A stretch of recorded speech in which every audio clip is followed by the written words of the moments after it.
So one of the things that some people don't know about me is I'm actually a tech CEO. My background is I moved to California from the Midwest. So I'm a Midwest girl through and through, and kind of came at life from a typical Midwestern perspective. Pick yourself up by your bootstraps, use grit, work as hard as you possibly can, keep your nose to the grindstone. You're going to make life great.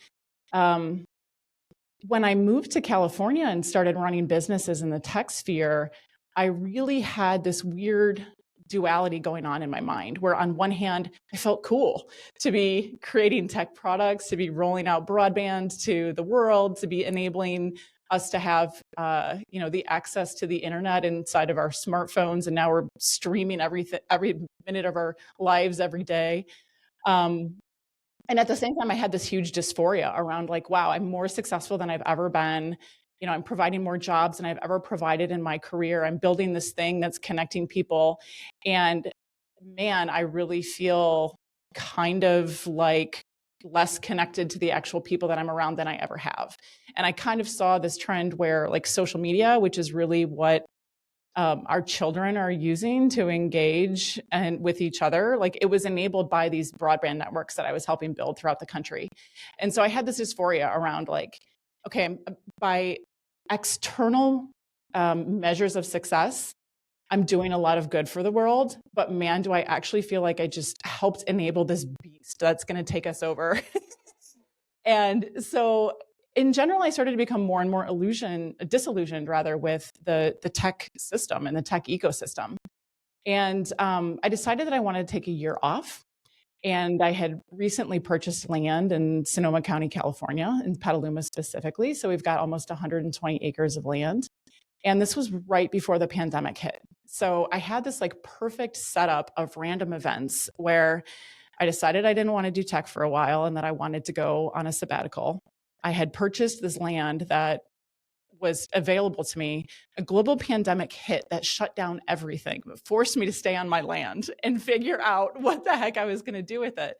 And if you remember, we started to see all these crazy things on the news about the disconnects between the supply chains of the food and the grocery stores and the restaurants.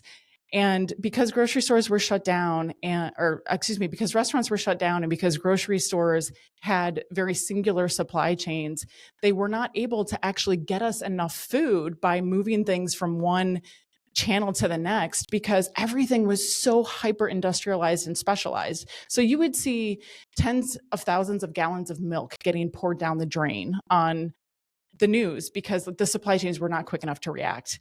And I'm looking around going, this is crazy. I'm surrounded by dairy farmers in Sonoma County that have milk, yet people are showing up to the grocery store 2 miles away, unable to get milk. This is so crazy how broken our food system is if it just took us not being able to go outside for a couple of days for the whole thing to shut down.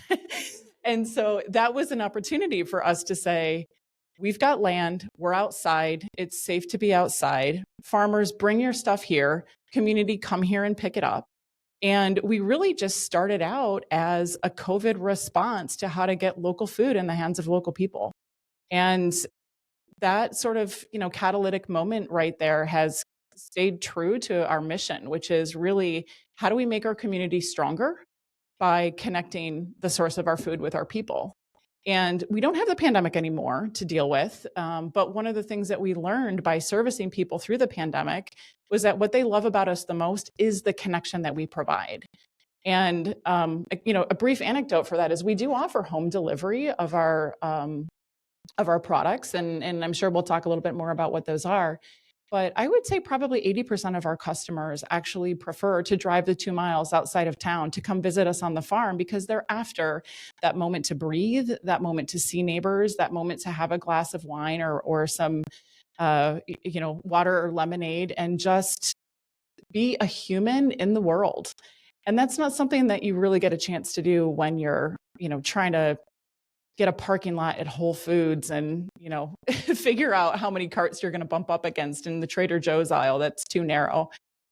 You get to really feel good about the fact that you're supporting people and workers and farms that are in your community and enjoy it with other people in your community.